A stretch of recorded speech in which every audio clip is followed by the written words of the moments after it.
going to find himself getting passed by multiple cars, as I mentioned earlier on. So you're off in a very precarious situation, but he often finds himself in these places. Doesn't qualify as well as he races.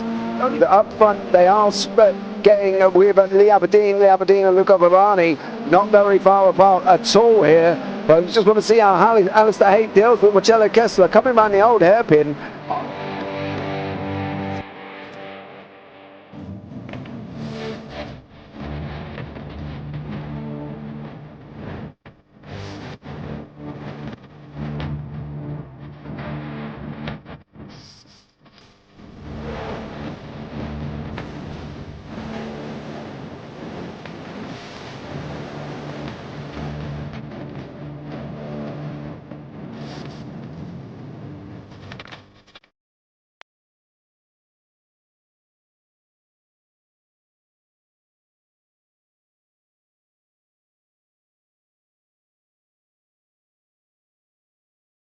And I would say it's not the best decision they've ever made, just not having done that under safety car, really.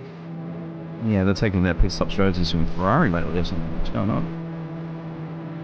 In turn one, just too much gas on them, too much feet on the loud pedal, and unfortunately he's dropped him all the way down the order. But Philip Hammer is out in front by an 8.91 seconds.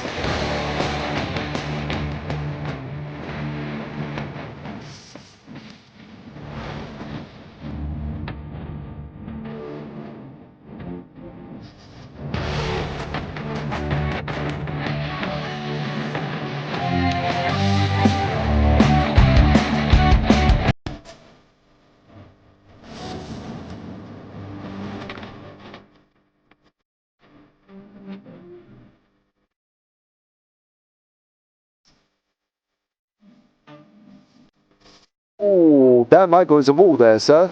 And it definitely doesn't want to be hitting that earlier on as well. Difficult, the understeer is in the dirty air through that final corner because it's such a long corner and you get dragged off into the grass very easily. He'll have the slipstream down towards the chicane. Peterson was briefly alongside, but that slipstream has saved him and kept him in third. Yeah, Barani now lost a little bit of time to Aberdeen, about half a second. Peterson is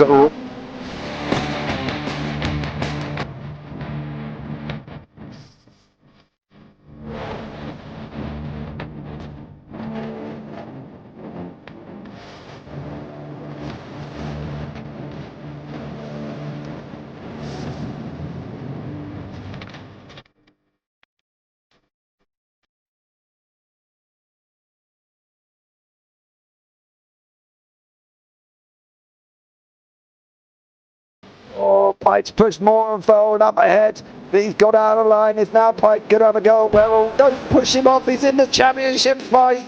Jack Werrell chasing down Carl Jacklin. Further down, Rob Williams and Chris Barnes. Sensational run outside line now though for the heavy braking zone. Around the outside goes the Audi R8. Look how much Miller's come back into play. Exactly. Miller's still such up. He's not on second and change. All of a sudden, Miller's back in play.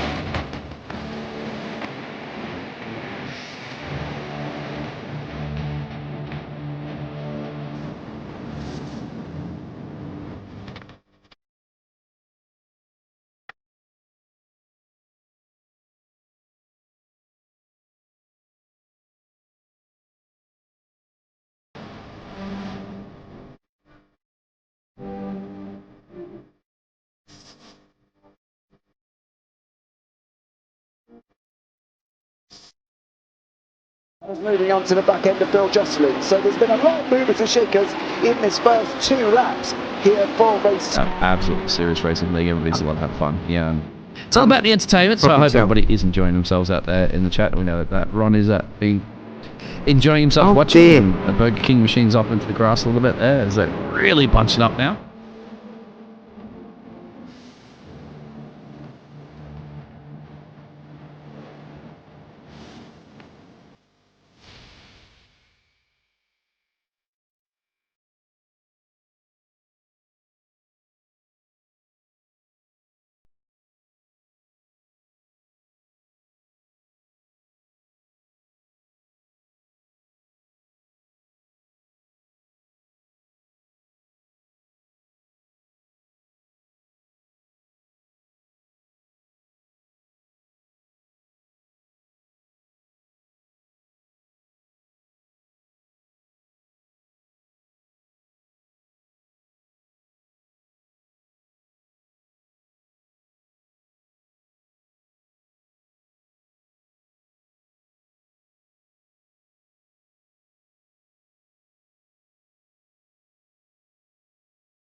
interesting evening of a race in here as well, because obviously we've got our 10-minute sprint, our 40-minute feature once again, and then we're going next week on to Mugello, then Silverstone, Daytona International, and then the Mount Panorama on the 7th of April. We then go to Road America, Watkins Glen, Sebring, Canadian Tire Motorsport, and then the iRacing at Nürburgring 24 hours on the 19th. So the week after, we'll be back with the German Striker 24-hour layout as well. It's going to be an exciting one. Let's see how this one all pans out. Let's bring Mr. Goldschmidt into the booth. Good afternoon, dear sir. How are you? Good afternoon. It's going to be a long day for the pair of us, isn't it, James? It is today, mate, I'm afraid. Yeah, I mean, nothing like the Temple of Speed, where we're going to see these GT3 machines at times being over 170 miles an hour at certain points on the circuit, especially going down to first chicane at the Variante video. You know, this circuit's been around for over a century. It is a true pantheon of motorsport. It doesn't matter what you stick on it. It's going to be absolute, flat out, full throttle racing. Plenty of chances to overtake here at Monza. And what's more, an interesting statistic, this circuit is older than both mine and James's ages combined. No. You people out there. I'm not going to give away our ages, though. Oh, okay. Good, because I don't want to feel like I feel old. You know what I mean? I feel old already, anyway. Mate, between us, we're ancient. So, you know what I mean? Is it actually? Oh, yep. My dear God. It is. So for those wondering, Monza opened on the 3rd of September 1922. So it's been in operation for just north of a century. And funnily enough, my birthday is 2 days after Monza's, so that's a bit weird. Yeah, well, we definitely aren't a century old combined, I don't think. No. Are we? We're not. Can't be. We're not. No, surely we're not. Not. No. So, definitely not. Okay, I just want to make sure, because I don't want to be all of a sudden we realise that we are old between the two of us. I know we are old, and to be fair, they do say the older you get, the better you get. I like to call myself, like, I don't know, a nice wine, and a Merlot, or Chianti or something like that, where it just gets better as it gets older. That's what I like to think I am. If I speak to my kids and the wife, I'm an old man who needs a Zimmer frame. So, hey. Oh, Panny. Oh, no. Which way's it going to go?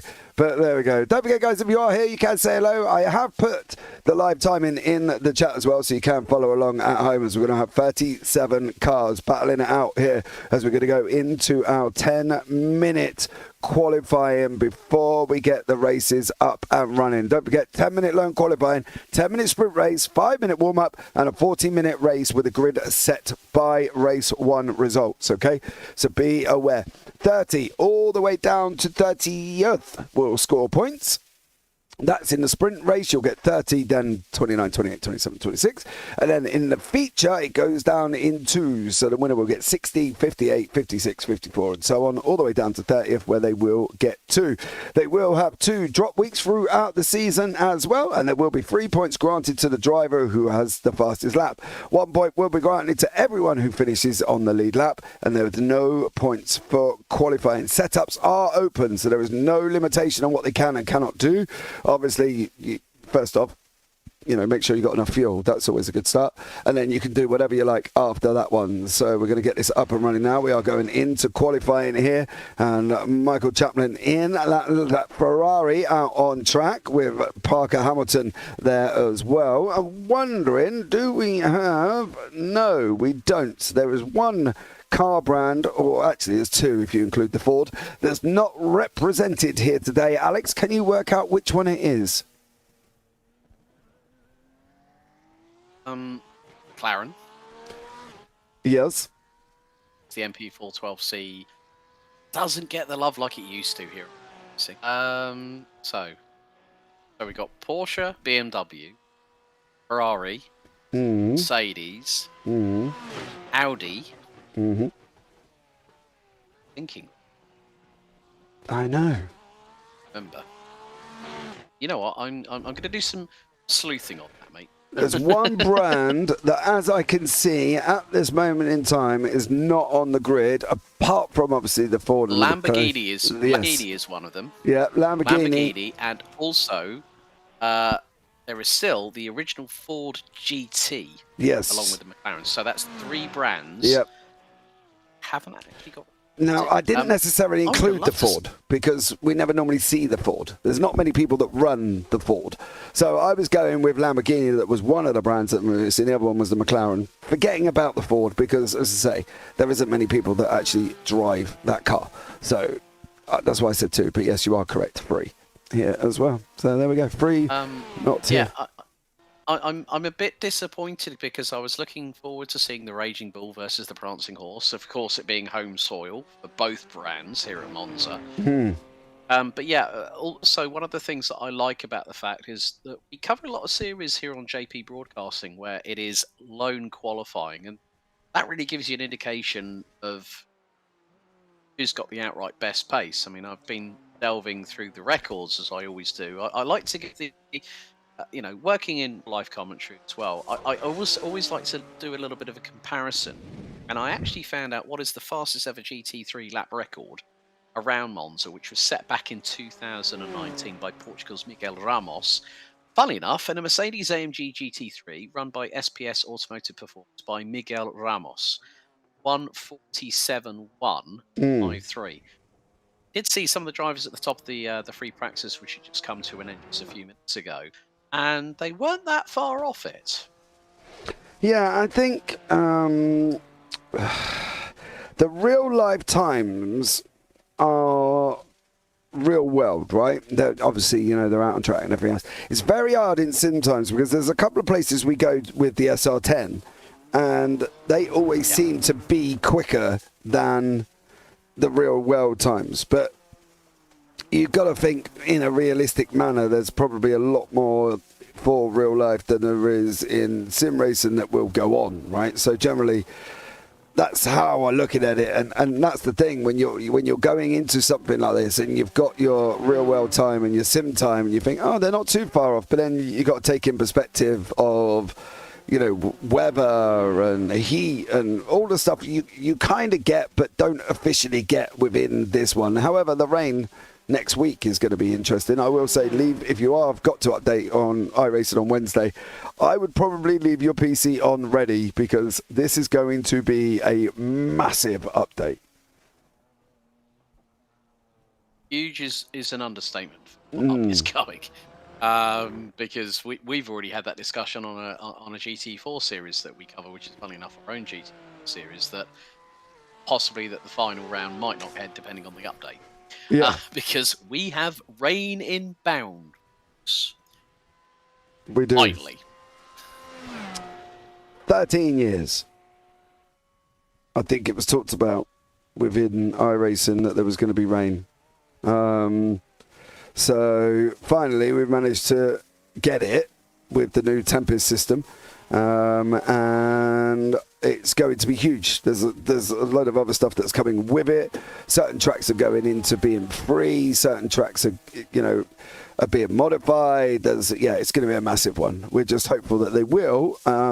But I do funny feeling it won't.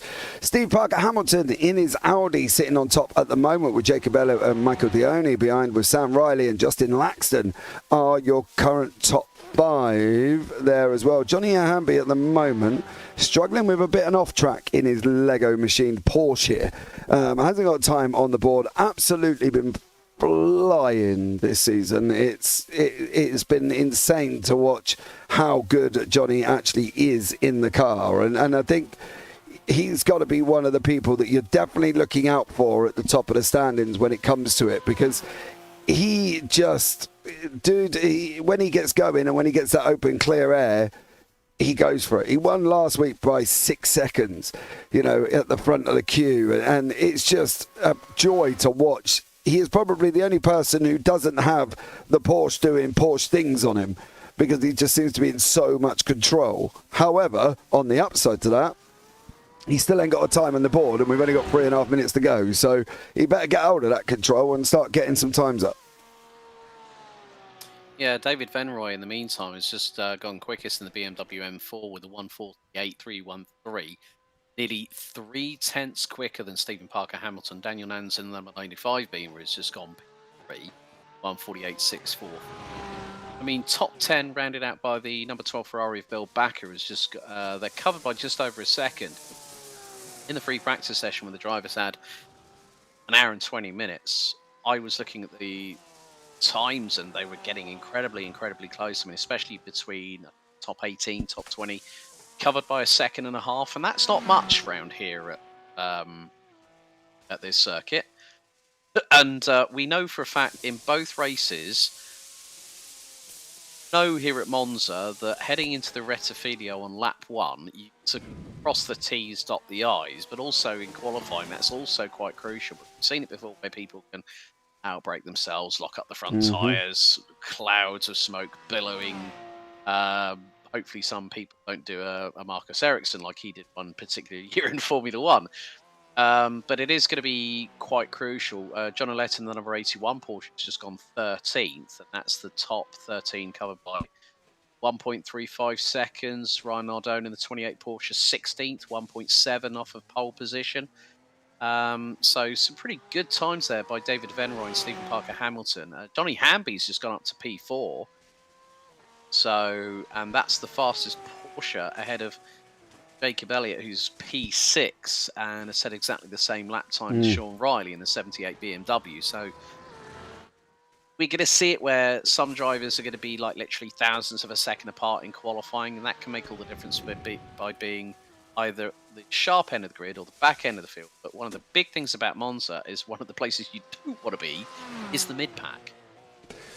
Do you know, that could be open into interpretation of what is good and what is bad. And I think that's the thing. As you say, sometimes being in the mid-pack going down into the Variante is not good. It's not good because it can just go chaotically wrong. And coming out the other side of the Variante as well, then on the run up round Bassano and into the second Variante is always going to be an issue in general. And that's the thing. You've got to make sure that if you are sitting in that mid-pack, you know what you're doing. A lot of the time, people don't. And I've been on broadcasts where we've seen 3 wide, 4 wide, and then it narrows after the pit lane, and then it's all just one big compression sandwich. And then before you know it, we've got bits of carbon and GT3s and other cars going flying everywhere. So you've got to be aware of where you are, I think, Alex, as well. Just maybe use that little bit of grey matter that God give you. Yeah, use a little bit of savoir-faire, so to speak. You know, just sort of make sure that you got all your ducks in a row and you make sure that everything works. We are coming down to the final 30 seconds of qualifying. Bradley Lovings is on a push lap at the moment. Currently P12 in the number 29 Porsche.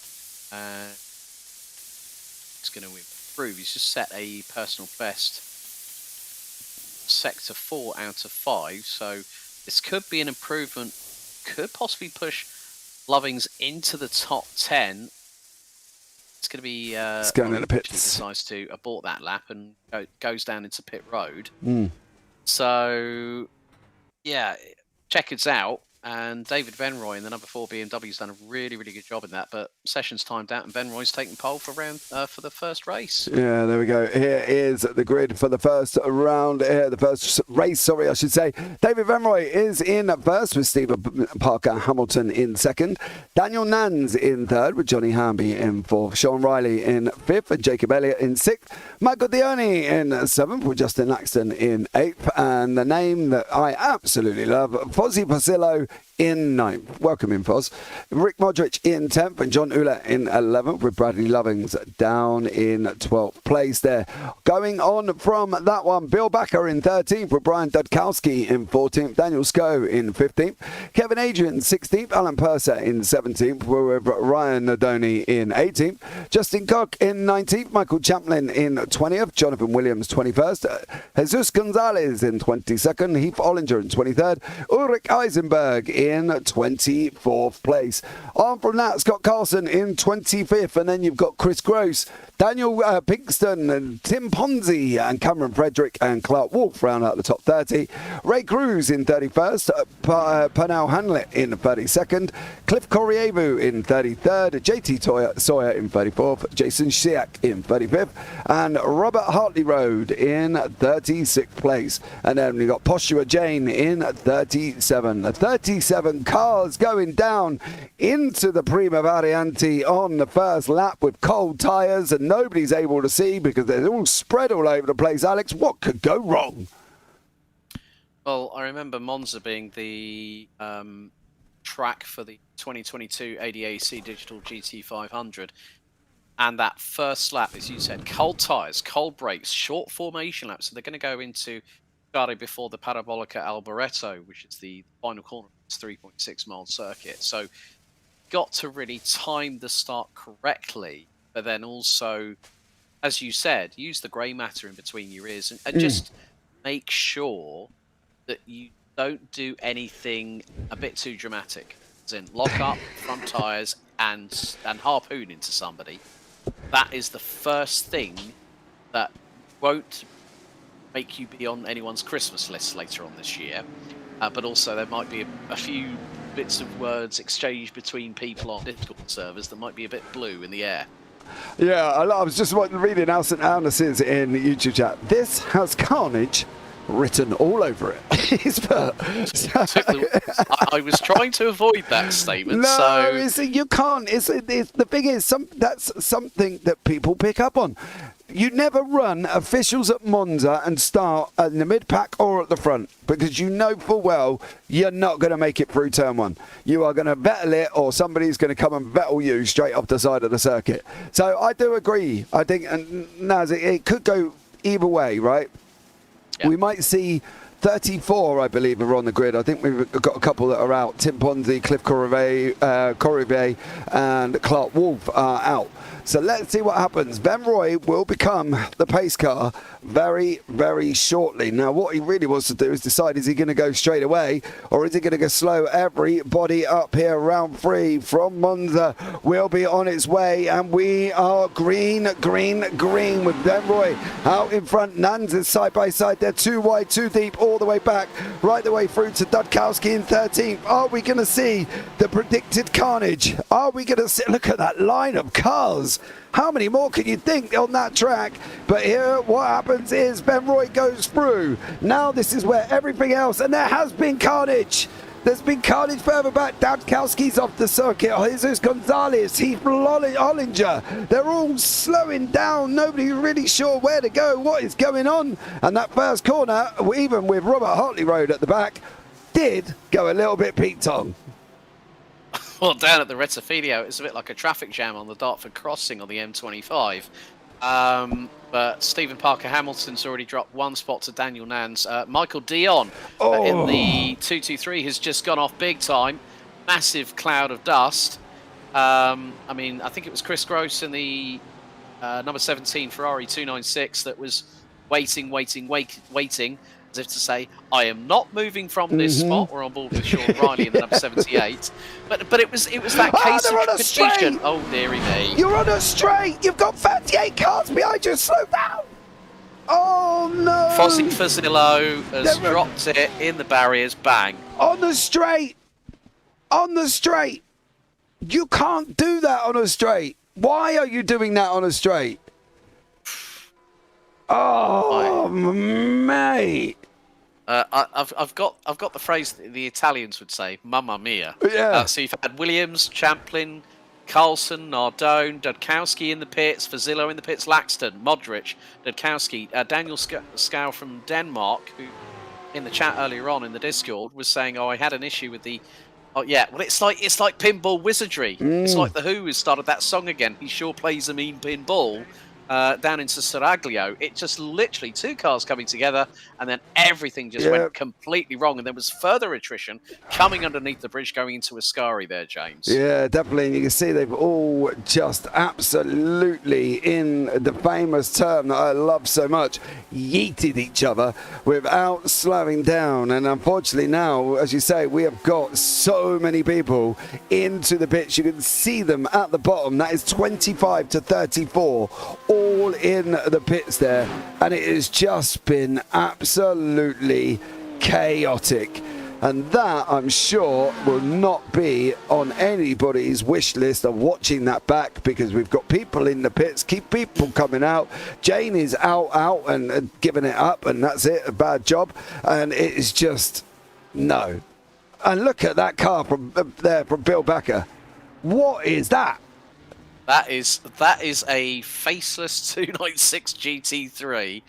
The aero is going to be absolutely hampered like nobody's business on the number 12 Ferrari. I was trying to find the left rear to look back at it as it's coming down into the Ascari. And look at that. It is just absolutely mullered. Like, you know what's even funnier? JT Sawyer has just made up 22 places from 34th to 12th within a lap and a half. Yeah. At least the good thing is with the 296 GT3, James, that it's mid-engine. Otherwise, we'd be going nowhere. Oh, poor Bill Backer. Talk about making your car lightweight. Well, there you go. That is one way of doing it there. Bill Backer has lost literally every part of the front end. You can physically see the inner workings, and he's still carrying on. I don't even know if he knows he hasn't got any inner workings on the front end of that car, but poor old Bill there, not a good idea. Parker Hamilton, unfortunately, has lost 5 places at the beginning. He's just about. Sean Riley just goes around the outside there as well. Chicane was fairly clean, but damn, on a straight, that hurts. Yes, it definitely does. There's as well. Not a good idea when you go careering into each other on the straight, and the problem is trying to find where the beginning actually took place, because there was a lot of people off from that, and I think it's this one. I think this is where. No, it's not. It's further back than that, James. You've got to keep going. Was it John Ouellette and Fozzie? They're the ones going at it. Well, Fozzie and Daniel have been in the pits for over 3 minutes apiece. Oh, he pushes him off first. Then yeah, a little bit. What? Turned left. Like literally, probably might not have even realised that the car was on the left-hand side. The thing is, they're not slowing down. And that's where, look, even my PC can't keep up with all the bits of carbon going flying everywhere. Look at that. It is just an absolute cluster of cars and carbon fibre going, hello, goodbye car. Like literally in rapid succession, at least 8 to 12 cars involved. Daniel Pinkston's just had a off track, so has JT Sawyer. Ulrich Eisenberger's now up from 24th to 10th. Heath Ollinger up from 23rd to 12th. Ray Cruz up from 31st to 14th. Robert Hartleroad has managed to... Well, he ended up starting 36th. Now is P20. Yeah, I mean, this first race, I did say that you've got to cross the T's, dot the I's, as that is Sean Riley up the inside through the Rettifilio and Bradley Lovings in the 29 Porsche. Riley running a little bit wide on the exit, but the BMWs seem to be pretty good in a straight line. I mean, we've all known that the BMWs quintessentially the all-rounder, but the Porsches in this 992 variety seem to be a lot stronger than, Stephen Parker Hamilton. Put it on P2 in qualifying, but the Audi just seeming to struggle, and it's not the only Audi. I mean, Clark Wolf in the 74 was due to go onto the grid along with Rivo and Ponzi and didn't make it on time, but still with 3.5 minutes to go. It's anyone's guess on how this might, how everything else might transpire. I mean, Riley and Loving's very, very close together, but Van Roy has already got a 3.3 second lead after nearly 4 laps. He has run away like a scalded cat, that's David Van Roy, and escaped all of what we have just commenced behind him. I love it there as well. Now in the YouTube chat, how is that not a meatball? I have no idea, mate, to be blatantly honest. I really cannot tell you how Bill Backer's Ferrari is still as it is there as well. I can't tell you why he hasn't got a meatball. All I can tell you is he hasn't even got a front end. Bill Backer's running consistently in the... he's just done a 1:49.9 on the previous lap. So it doesn't seem to be hampering as much as I thought it might do. But in top speed, when you need that aero, you need that downforce push on the front end, he ain't got it. No, mate, he ain't got anything. He's got straight steering, which is a bit of a bonus considering I've gone and tapped the wall in a NASCAR, and next I've got a meatball. So it goes to show the inconsistencies of you know, what we sometimes watch. Whoa! Somebody went shooting over the track there. Was that Chris Gross? It was. He shot over the Variante and then put himself what seems like into the wall. I'm wondering if he's got damage on the front of that car. Well, you're not stopping that. Well, he's hit the sausage curb, and that's just booted him off to the right-hand side. Our good friend Ed Hunter, Bill Backer seems to make a habit of destroying the front of his car and then carrying on as if nothing happened. Yep. Precisely. Well, nothing like a good bit of gaffer tape will be out of fit, mate. I can tell you that much. So, yeah, poor old Backer is literally. If you've just joined us, Ed, you have just missed a chaotic run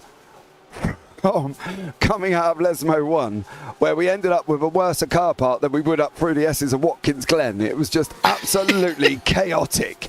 And there as well, I see Michael Dione is still running. He's just lost the place to Bill Backer. That's the worst thing as well. Now, the thing is for me, this damage model is new. I've never seen a car not have anything. They've normally got, like, the headlights will stick there or something will stick there. But he's got nothing. You can physically see the suspension inside the Ferrari and the radiator and everything. And there's, you know, look at it. Well, even as far as the brake reservoir with the wires that, you know, the brake lines that go into the car. Yeah, look. For the braking system, which is crazy. You can literally see everything inside of what's going on in that Ferrari, but apparently that isn't a meatball and is steering straight. I'd just like to point that out as well. He might not have the pace to go against Michael Dione here, but Bill Backer has got the pace to keep that car on track. Parker Hamilton there has got Kevin Adrian behind him. I believe that is a back marker in the mix there as well. I think it's Scott Carlson is the one, because he got caught up in that incident right at the beginning and lost half of his car as well. But he didn't get away with it like Backer did. So, yeah, they're quite lucky on that one. But Sean Riley up front with Bradley Lovin still battling away. Michael Dione and Bill Backer, as we've just saw. And Ulrich Eisenberg and Alan Purser still got some couple of fights on there as well. Certain people are lapped down. Certain people out. Certain people are struggling. You can see on the left-hand side there's a lot of gaps appearing here as well. That's partly because, well, I don't even know what to call that incident on turn 1 to be on lap 1, to be honest with you, Alex. Monza Madness, that's what I'm going to name it. Oh, works every time. There we go. Little bit of alliteration plus a typical word that is associated with this track. But yeah, David Venroy, not that far away from taking the checkered. No, he is escapade, as David Van Roy, and there he is on track. We haven't seen really much of David here as well. I normally write down Roy, which cars was involved in the incident. I've just written chaos because there was too many.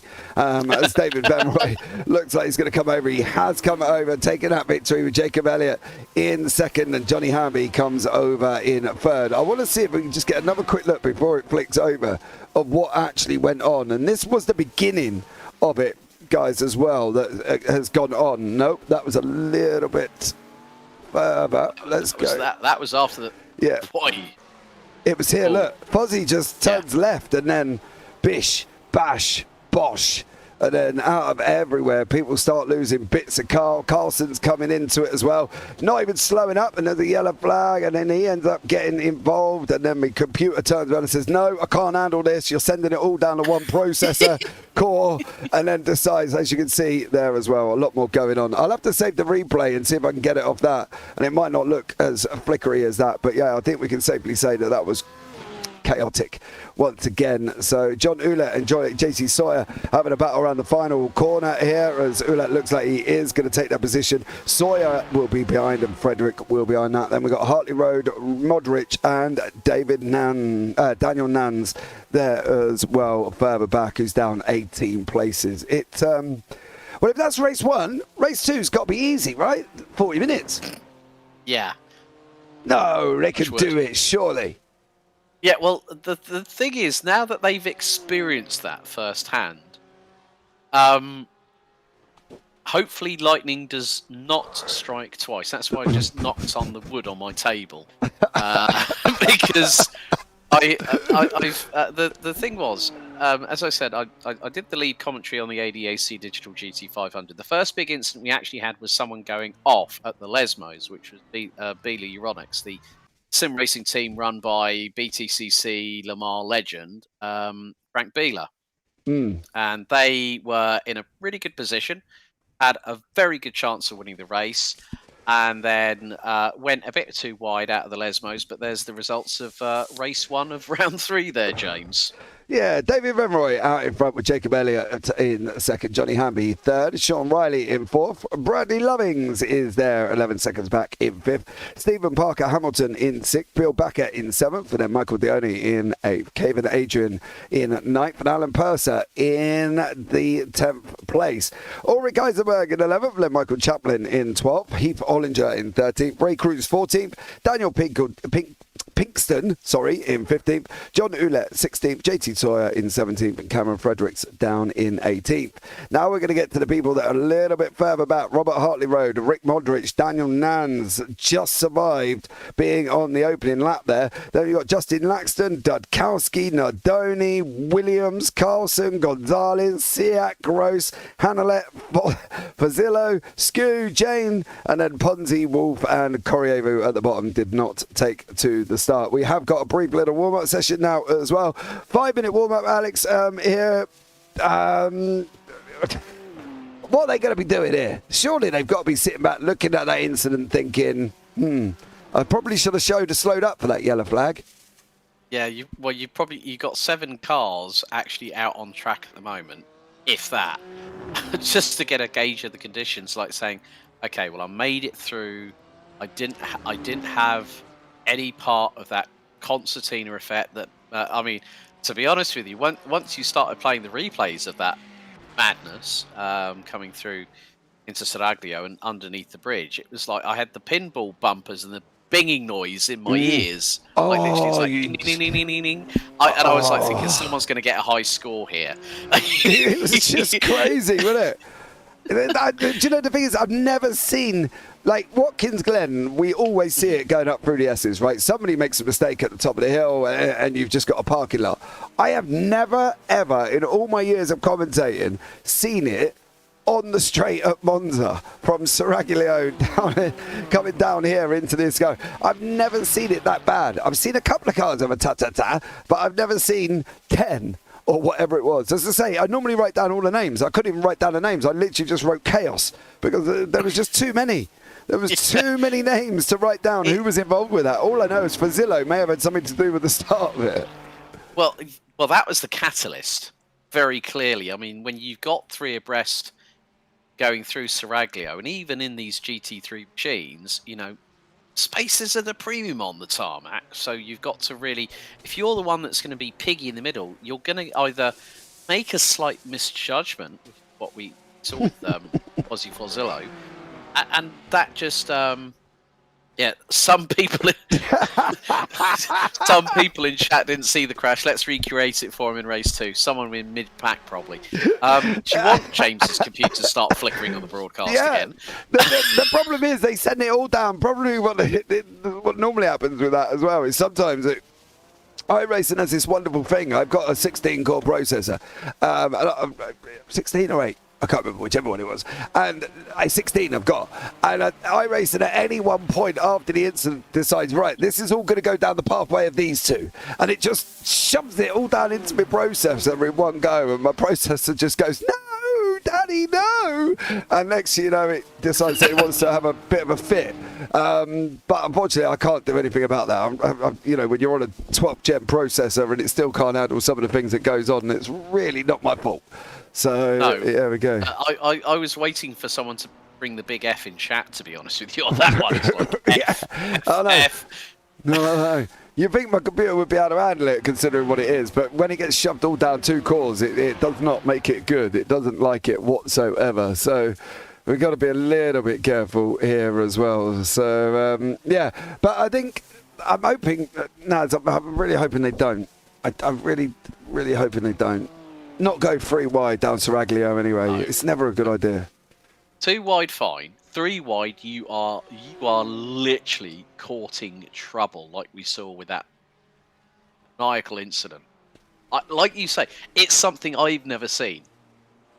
I like I said, with regards to the incident, with regards to Bila Euronics, I've seen 3 wide down the main start-finish straight out of Parabolica Alboreto, but it was an overtake for the race lead, which was neatly done. But when we're talking about different skill levels, different skill sets, different ratings, and with the coffee cup, it's people on a Sunday morning having fun. But we have got 37 cars due to line up on the grid.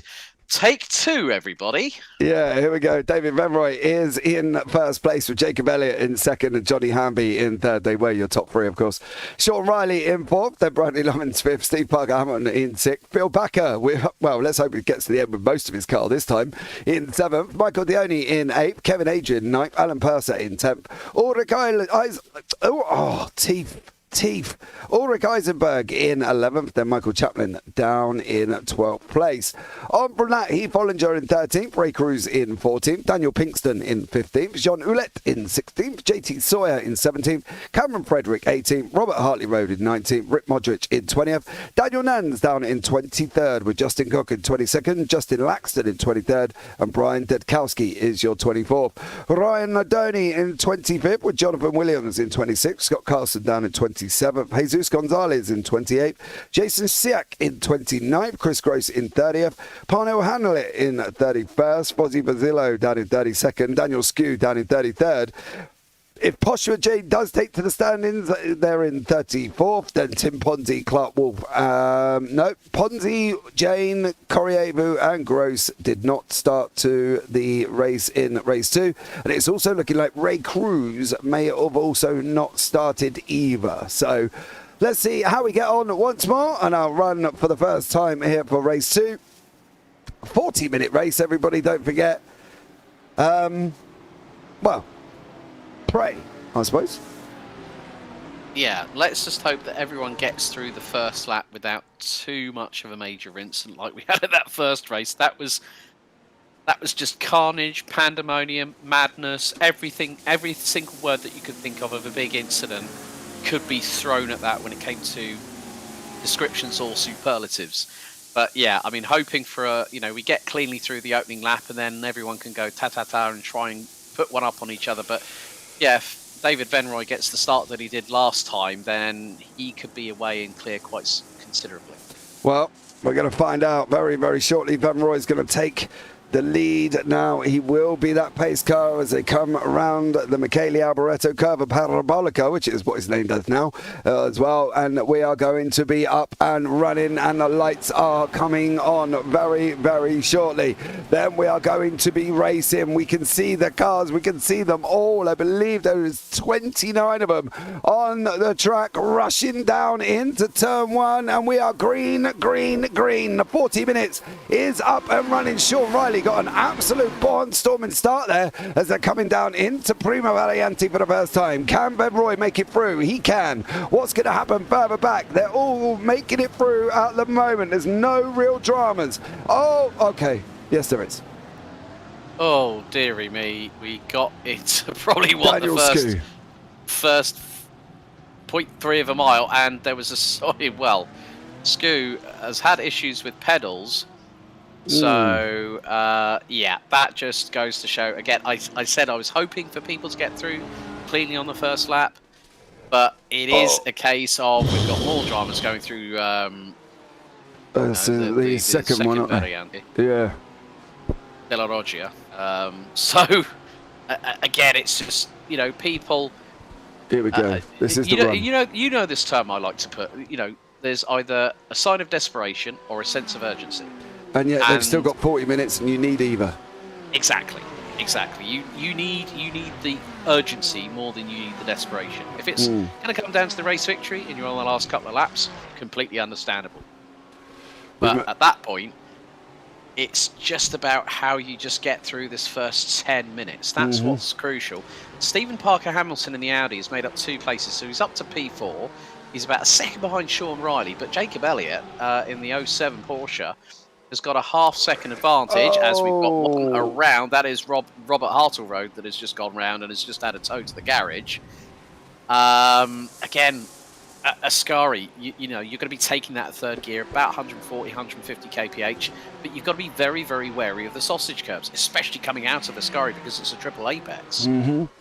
Absolutely. And now Chaplin here in that Ferrari. There has got the Porsche of, the BMW of Eisenberg right next to him as they're topping north of 170 coming into Prima Variante now. Does make it through there. What's happening further back? Nodoni looks like he's going to try and get through with Ryan Nodoni. That is there as well. Dudkowski in the Merc. Well, there we go. It's all getting a little bit Pete Tong there. But I want to say one thing. We survived. No dramatics. So well done to all of you guys as well who have come out for race 2. Jacob Elliott is currently out in first. He's got past Ben Roy, and Riley is in third. Parker Hamilton fourth. Michael Dioni in fifth, and Johnny Hamby behind that in sixth with Alan Purser back from that one with Kevin Adrian. So yeah, still action up front. And now hopefully we will see great green racing here as well. Yeah. And then lots of Porsches and BMWs. Are they faster around Monza? Well, depends on the driver.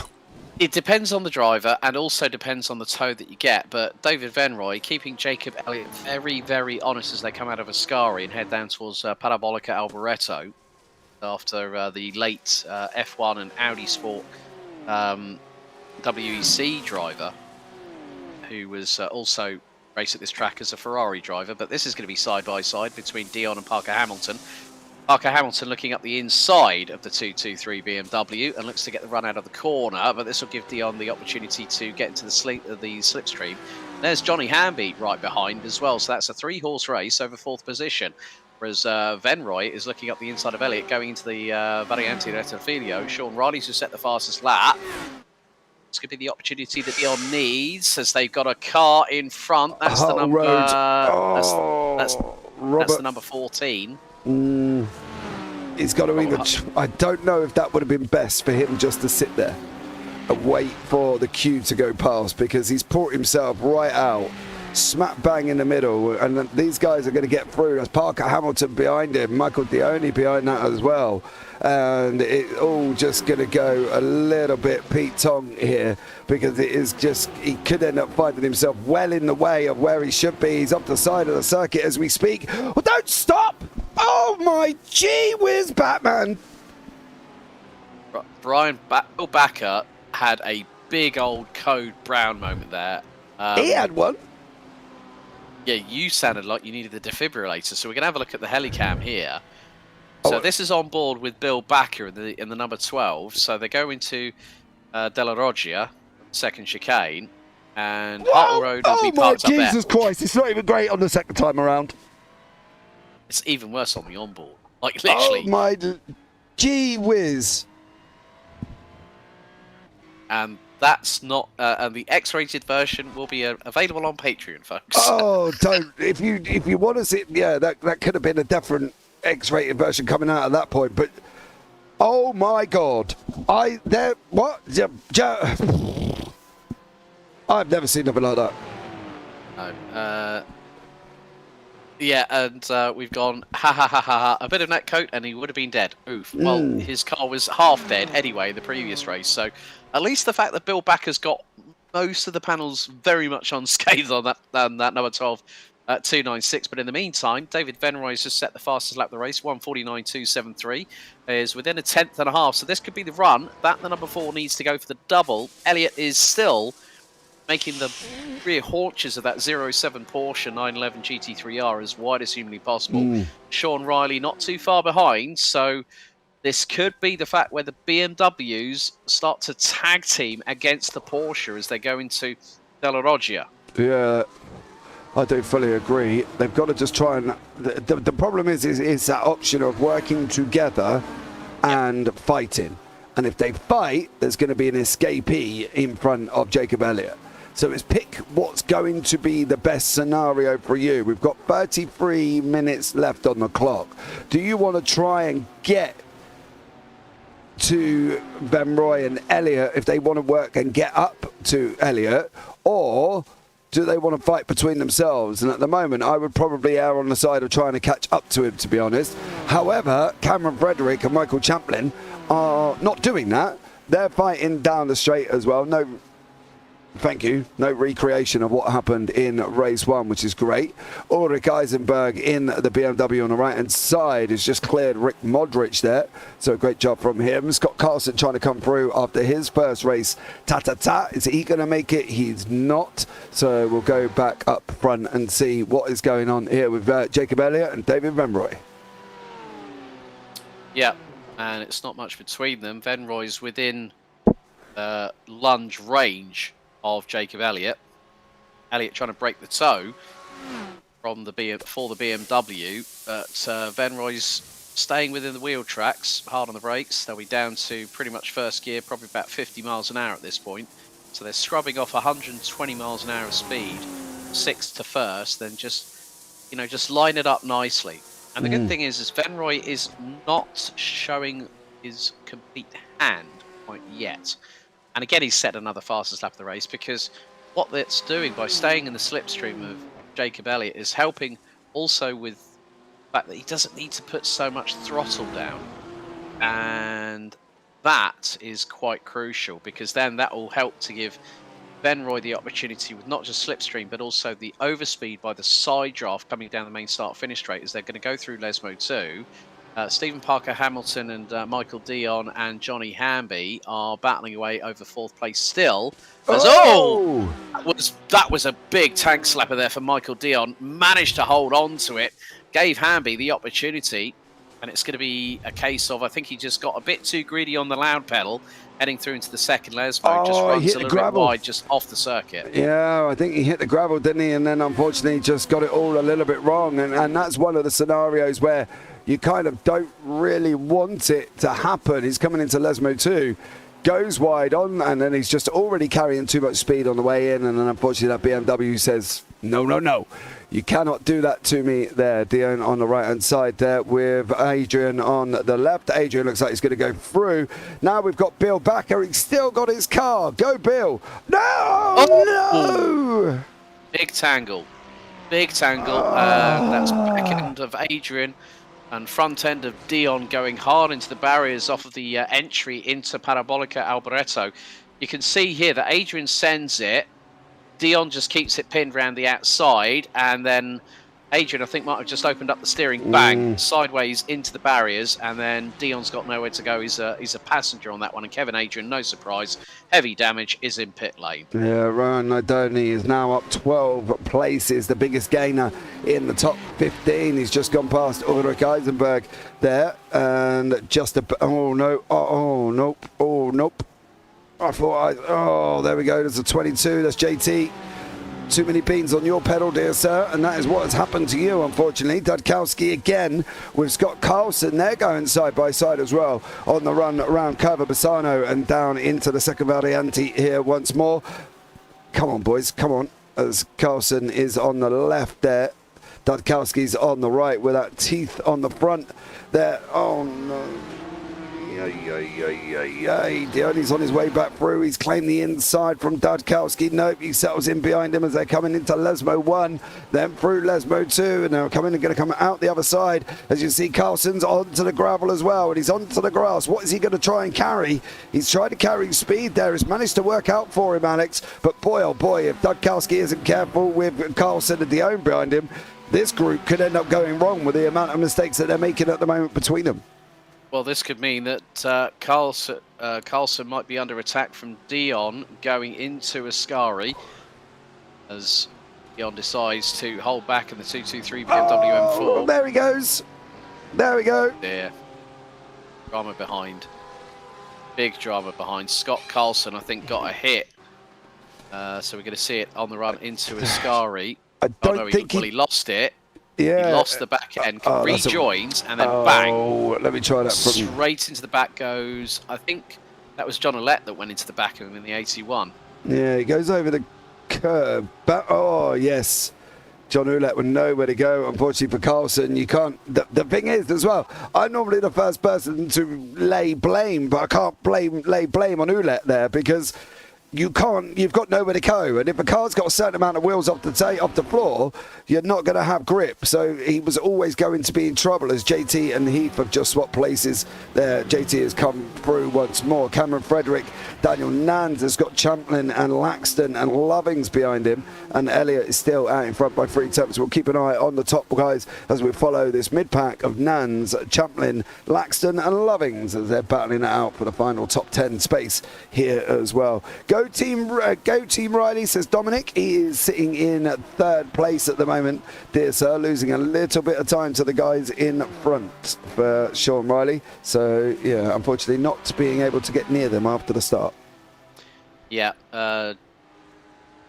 Justin Koch in the number 24 has just lost a couple of positions as well to Dudkowski and Dion. So, looks like the 99 and the 223 might be tag teaming, so to speak. But we both know, James, that if you are not on the same squad, getting a tow from the car in front, then you're going to use that to your absolute advantage. But Dion's now dropped to just over a second behind Dudkowski, that off a 16th position. Champlin, Laxton and Lovings, they're covered by 7.5 tenths plus change. Cameron Frederick, in the meantime, is closing in on 7th position and has already made up 10 spots from 18th on the grid and is gunning for 7th, with Alan Purser just in front and has just got the move done on the 127. So that now means we've got 50% of the top 10 covered by BMW M4 GT3s.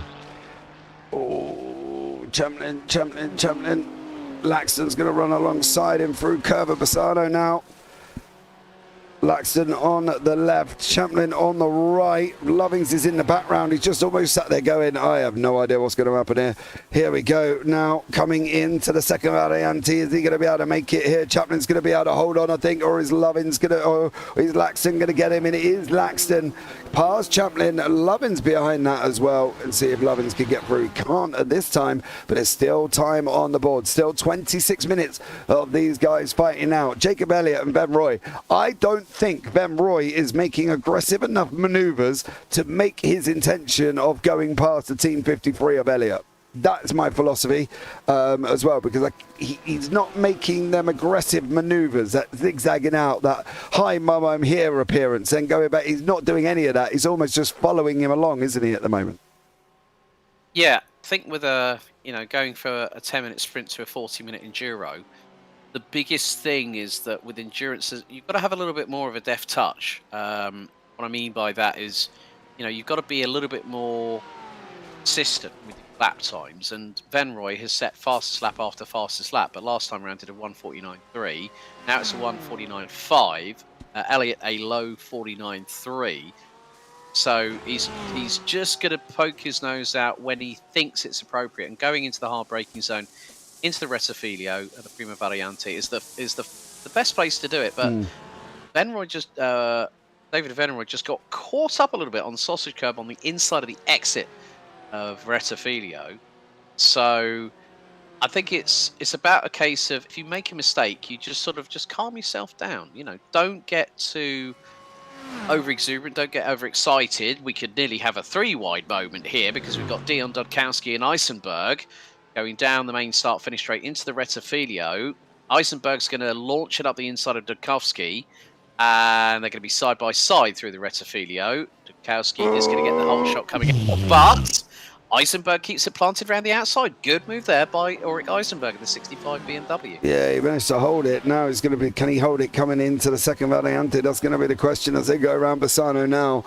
Up there, we've got Dudkowski in that Porsche. We've got Eisenberg in the BMW. Dudkowski does settle in this time. Doesn't quite go for it there as well. That gap up front is opening. Venroy now is a second back at the moment and is losing time. What about Michael Dion and Jesus Gonzalez? Gonzalez in the Mercedes. Looking up the inside. No, dude. I didn't.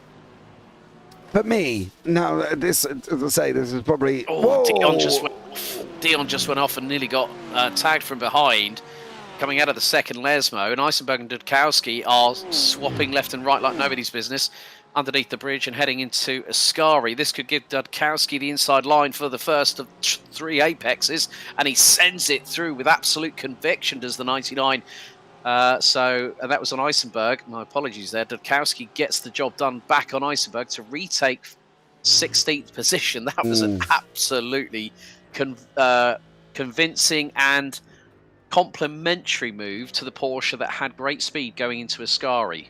Yeah, absolutely. Did a great job, did Dudkowski there as well. Carried the speed, managed to hold on, and then did a great job on the position. We're coming into the last 22 minutes. We're on board with Jesus Gonzalez there as well. We've got Kevin Adrian further down here. We're alongside somebody at the moment, and it is literally, I believe that is Ray Cruz alongside us. And Cruz does put up a bit of a fight here as these guys are scrapping it out. Is Adrian going to go down into Prima Variante? Is he going to manage to hold on? As that car in front there, the number 11, I believe it is blinking a bit. Adrian does make it through. He got loads of room given to him, and through they go, and that's it, job done. What about Parker Hamilton and Hamby? Well, the Porsche and the Audi battling it out on that one round into Ascari. And at the moment, Parker Hamilton in the Audi, the only Audi in the field, mind you, is doing a great job holding on here. Yeah, considering that's got a bit more grunt than the 4-litre flat 6 naturally aspirated Porsche behind him. Of course, the Audi with its 5.2-litre naturally aspirated V10 mid-mounted rear-wheel drive.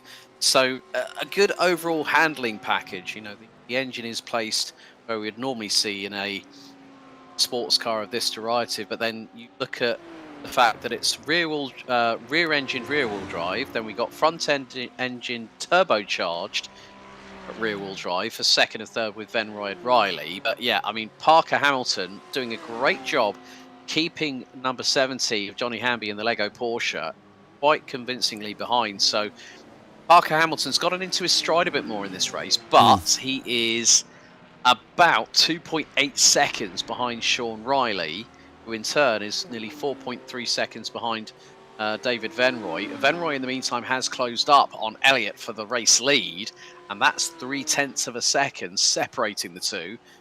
They're now heading into Della Roggia, and a lot less curb taken by David Venroy on that particular occasion. Elliott was 2 wheels into the air, but still managed to get the Porsche on all 4 wheels and just keep pushing it forward.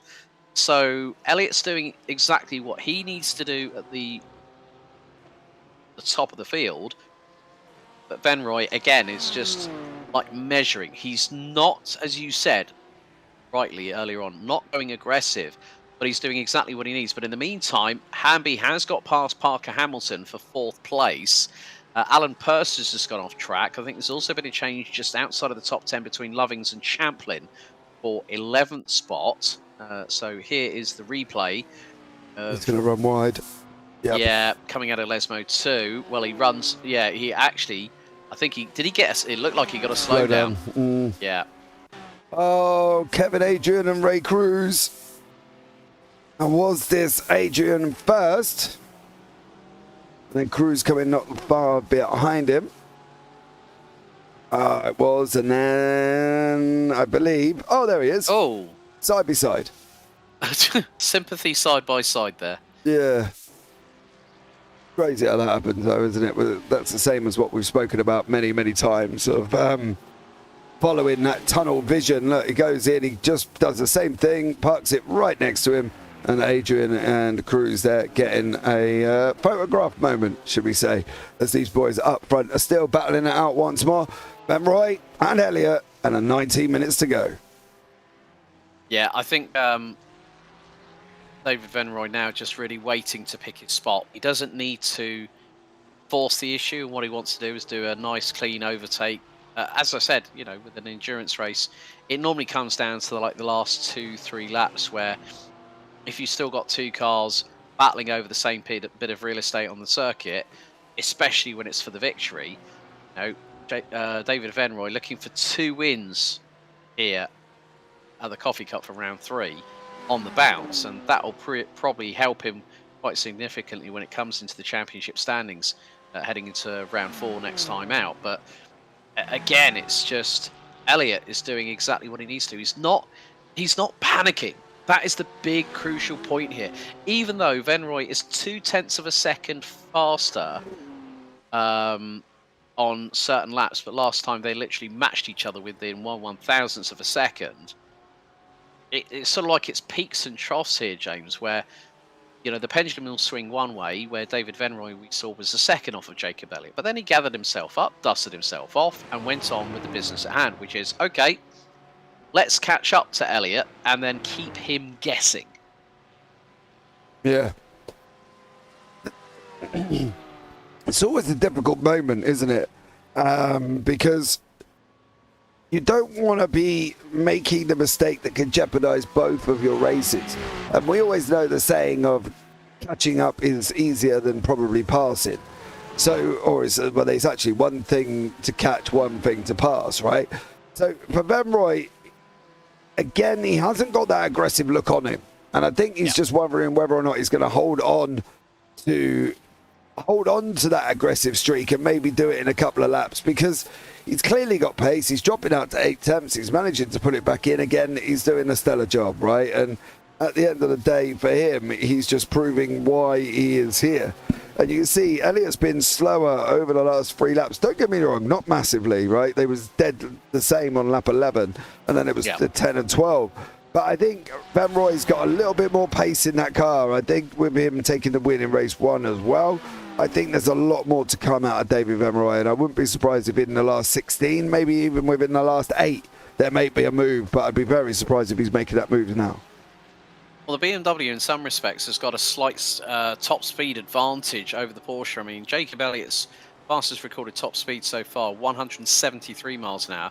David Venroy, just 1 mile an hour quicker, but that 1 mile an hour can be the difference of getting past at the moment when you need that slipstream and that side draft and the overspeed all at once. And they are effectively, in terms of top speed, they are the 2 fastest cars out there. The only reason why Venroy is slightly quicker than Elliott, apart from the fact it being an M-Power turbo, a 3-litre flat 6 in that Beamer, it is still a very, very good torquey engine. And when you get up to speed, as we're going to see now, the closing speed into Rettifilio again, it's 2 tenths. And Venroy and Elliott were 2/100ths of a second apart last time around. Elliott slightly faster. So I think David Venroy, as you said, he's got to make a move, but it's when does he pull the trigger? It's not if, it's when, as we've got side by side between Frederick, who's just been passed by Daniel Nance into Rettifilio. Daniel Nance up from 21st to 7th, one of the biggest movers in the, well, if not the biggest mover in this race so far, up 14 spots. Also, the same could be said with Cameron Frederick just behind, who's losing out to the tune of about half a second. Then you've got this battle between Justin Laxton and Bradley Lovings in the 2 Porsches. 53 plays 29, and that's for the final step, the final position in the top 10. As you rightly said, James, top 30 score points every single race here in the OGRL Coffee Cup.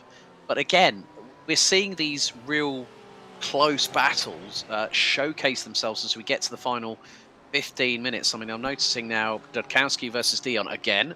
Eisenberg, Justin Koch, and Jesus Gonzalez. And then you add JT Sawyer.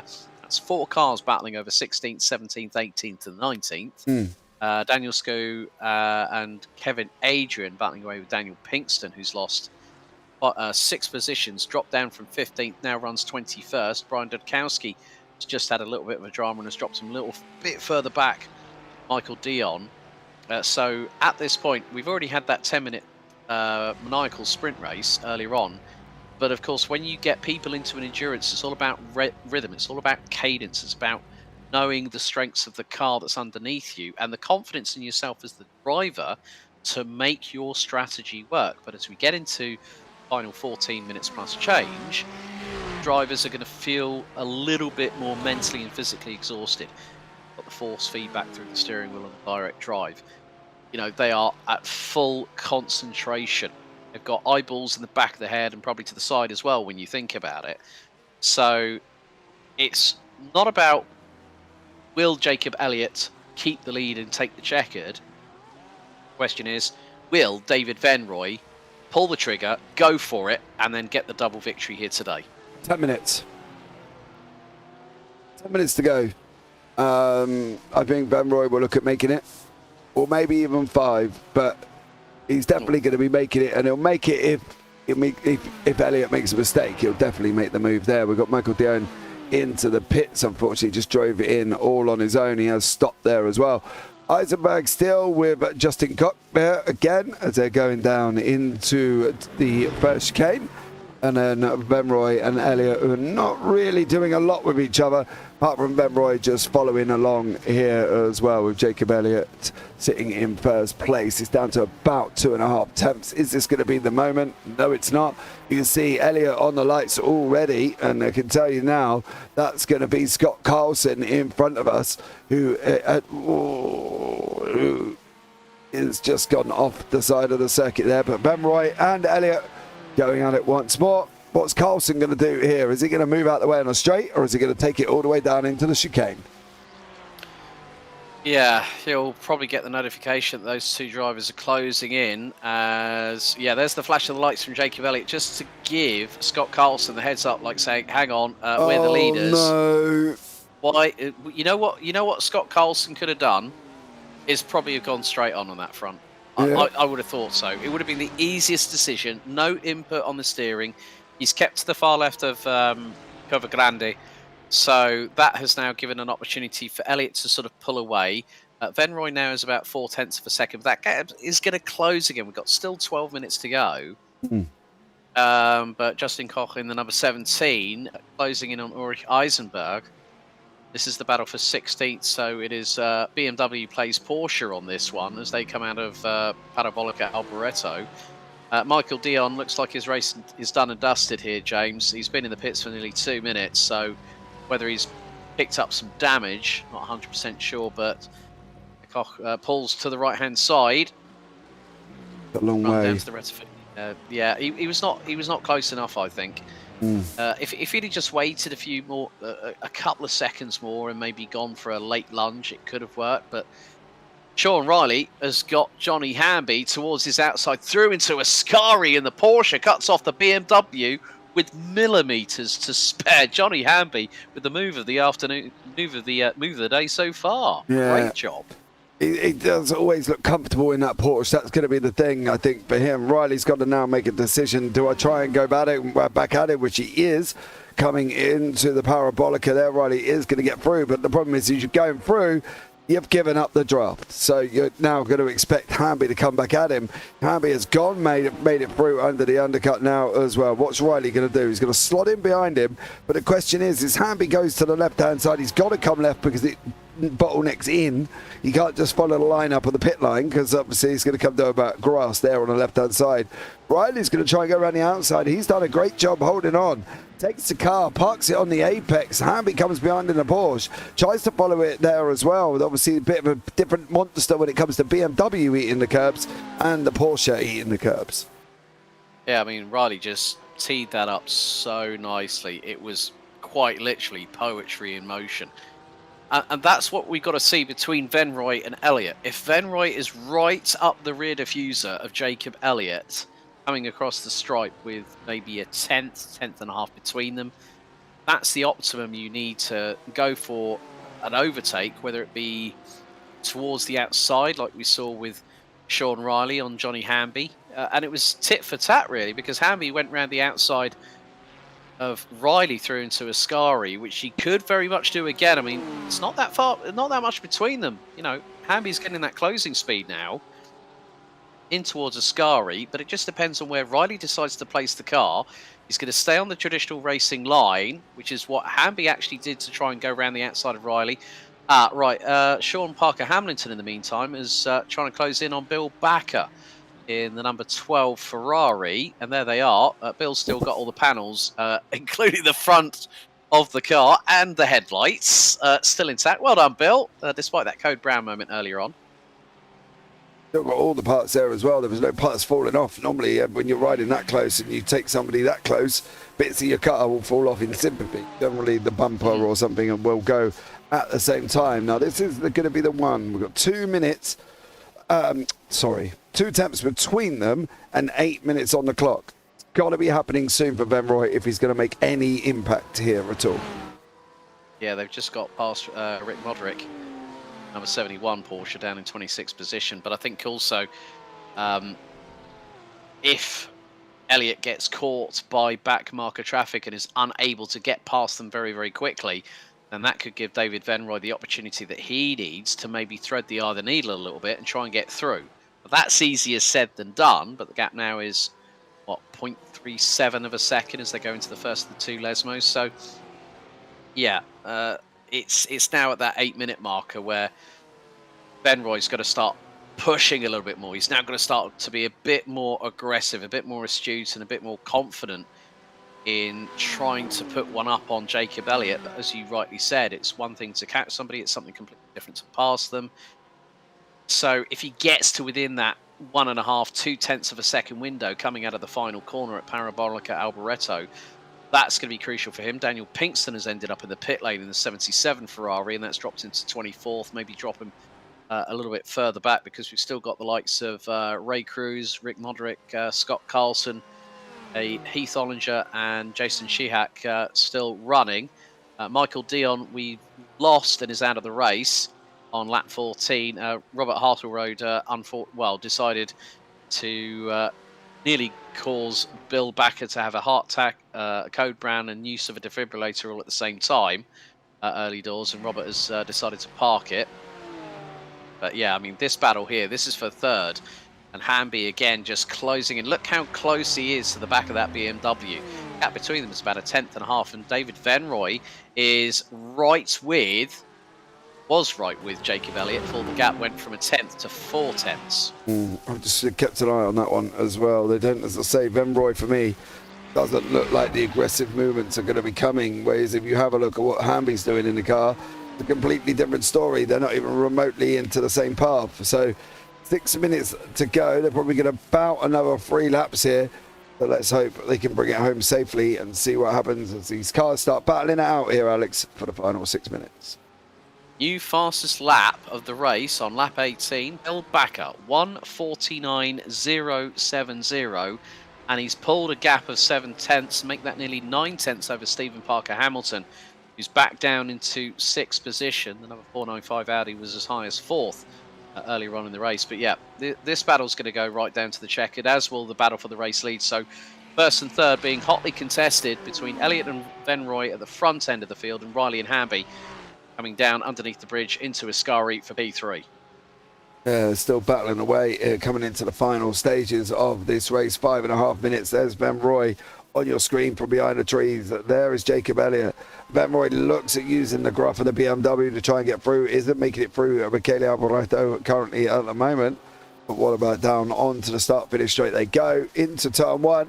Who's going to come out on top? Who's going to do it here? Is Venroy going to get this as we're going into the last 5.5 minutes? Yeah, that will give us around about 3 laps. And the pace between these two is marginal at best. But yeah, Venroy looking towards the inside. He got to within 1/10 of a second into the braking zone, but that was not enough. He needed to be closer. He was about 1.5 tenths. He needed to be right up the rear bumper of Jacob Elliott on that attempt. And he's got 2 more tries at best, because we're going into the final 5 minutes. We're on to lap 20. So I think we could be ending on lap 22 laps in total here, James. But into Seraglio, they go, well, Della Roggia, they go again. It's just a case of how close will it be? I think that's the thing. And is Venroy going to be aggressive enough to make the moves? He's going to have this one, possibly 2 more, depending on what time they get over the line, of course. But I think Venroy has got some pace, and I think he's been using that Porsche to escape from everybody else behind him, which is what he's done at the moment. And he's trying to run away and run away and run away. And I think for Venroy, he's done the right thing. Sit behind him. You can see it does work if they go and work together, because Venroy and Elliott has just escaped Sean Riley by about 10.7 seconds. Well, also in the meantime, Johnny Hamby had a bit of an off track, and that cost him big time. He was really battling away, but now Elliott is starting to defend quite sternly. Did you see him do a little bit of a bob and weave coming out of Ascari into Parabolica Alboreto for what will be the end of lap 20? So we'll have 2 to go after we cross the stripe on this particular occasion. So between Elliott and Venroy, it is 3 tenths of a second, but now the closing rate comes into play. 2.5 tenths. Make that 2 tenths. And Roy was slightly slower than Elliott on that particular occasion, but he's going to pull to the left-hand side of Elliott. They've got a back marker in front, which is Jason Shihak in the number 45 Porsche. So if they are now coming up to back marker traffic, what does that mean for Jacob Elliott? He's the one that's got to test the waters. Shihak stays to the left-hand side of Cova Grande at turn 3, but it's now about Venroy. How aggressive does he decide to be with 3 minutes on the clock to go? He's pulling to the left-hand side into Della Roggia. That's not close enough. He's not this time around. It's going to have about one more lap by the time he gets to the end of this. It's going to be really, really close here. Whether or not they're going to go round onto 22, or if the end of 22 will be the end. But let's see. Venroy now starting to put Elliott under more and more pressure. Elliott's got to make sure he's holding on and holding on. Riley and Hamby, they're still holding on as well. Round Lesmo 1 at the moment. Johnny Hamby looking at trying to go up the inside. Not going to get it on the exit of Lesmo 2. That gap up front has got to about 5 tenths at the moment. Is he going to be able to get any closer for Johnny Hamby as they're heading down into Variante Rascari once more? And this is Sean Riley and Johnny Hamby, as they battle their way through for the final podium spot. So, yeah, it's going to be very close by the leaders, but I've got a funny feeling it could be taking the white flag this time around. Yep, we are going to be at this rate because they're coming out of the final corner with 1 minute and 52. Yeah, we are going to go onto the white flag lap here, James. So Elliott now pulls a gap of over half a second. David Venroy has now got to start fighting to try and get as close as humanly possible. But I think that Elliott's has broken Venroy. I think he's done it. You know, if you're half a second ahead going on to the final lap of the race, you have got an opportunity just to start pushing. But if Elliott makes any mistakes, believe you me, David Venroy will be on there quicker than a rat up a drain pipe. But yeah, it's now expanding. It's 6 tenths through Cova Grande.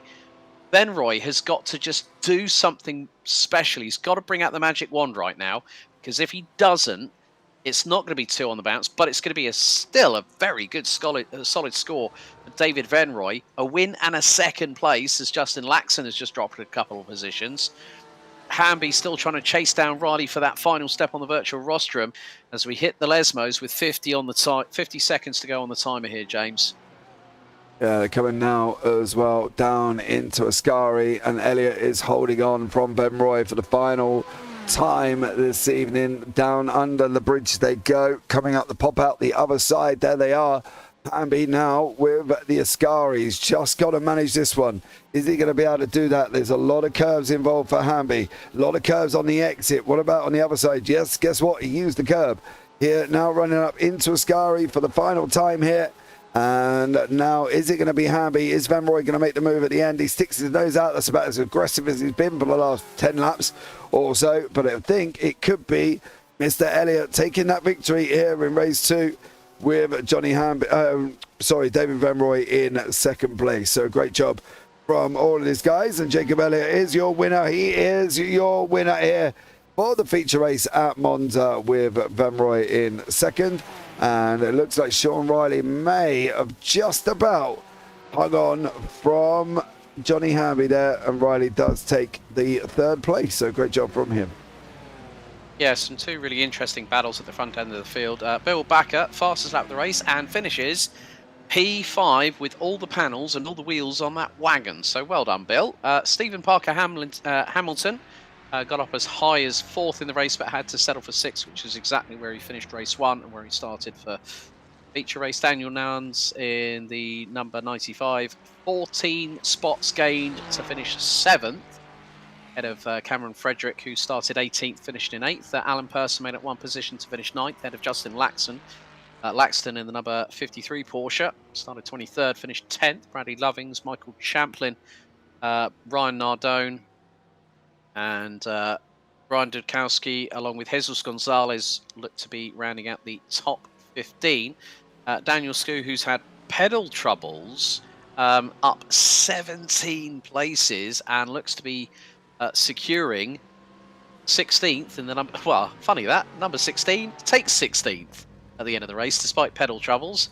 JT Sawyer will take 17th, ahead of Kevin Adrian, John Ouellette, and then it's going to be Ulrich Eisenberg who rounds out the top 20, Jocelyn Koch, and then Pernell Hanelt, 22nd, Jonathan Williams rounds out 23rd with Rick Modric, Scott Carlson, Ray Cruz, and Heath Ollinger rounding out the drivers that finished in the top 27. Jason Seahack rounding out 28th and was 2 laps down off of the leaders at the finish. Danielston we lost on lap 18. Michael Dion, the 223 BMW, could have been a good one for him. Had dramas and also retired on lap 14. Rob Hardle rode out on the opening lap. We didn't see Poshua Jane, who actually had dramas with a previous race before the Old Guys Racing League Coffee Cup Round 3 here at Monza. His fold-up seat failed on him, and this was like at 4 in the morning Eastern time, and tried not to make any noise, and then has been using a chair, the floor, to have his rig working. So I have to give shout out to Poshua Jane on that one. Fozzie Fazzillo, yeah, well, what can we say about that driver's race day? It hasn't been a good one for the 55 Ferrari. No Clark Wolf, no Tim Ponzi or Cliff Corriveau. Chris Gross didn't make it to the grid, but yeah, Jacob Elliott and David Venroy, the 2 race winners, with Elliott taking the feature. Yeah, great job from all of them guys there as well. And it looks like we have got Jacob Elliott in the booth for you there, Alex. I will bring him up and you can have a quick chat with him now. Well, Jacob Elliott, that was a pretty intense battle for the best part of nearly 30 plus minutes between you and David Venroy, but a nice place to win at the Temple of Speed. Yeah, it was definitely a very tough battle. I just want to start off by saying really good broadcast guys doing a really good job. But that battle was really tough. I knew I had to capitalize pretty early and take that lead and then control it from the front because David is a fast guy. And if I could keep him behind me, I had him in control. He gave a lot of respect during that middle portion of the race, just keep it in line and us building a nice gap to P3. And then near the end, he turned up the pressure a little bit, and I had to pull some stuff out of my playbook to keep him behind me. Yeah, I bet you had your NFL playbook ready on standby. But of course, Monza's not an easy circuit. And plus, also, the pace differential in terms of top speed between the Porsche and the BMW can be quite difficult to manage, especially when the BMW, we know for a fact, can be slightly longer than a straight line, can't it? Definitely. So yeah, going into the season, those BMWs we knew were going to be really fast. We had these Team 53 Porsches trimmed out, and I mean we were really banking on us getting a little bit more top speed to help defend against some of these guys. Surprisingly, in the Lesbo 1 and Lesbo 2, I was able to kind of pull away from them just enough to defend myself down that straightaway, but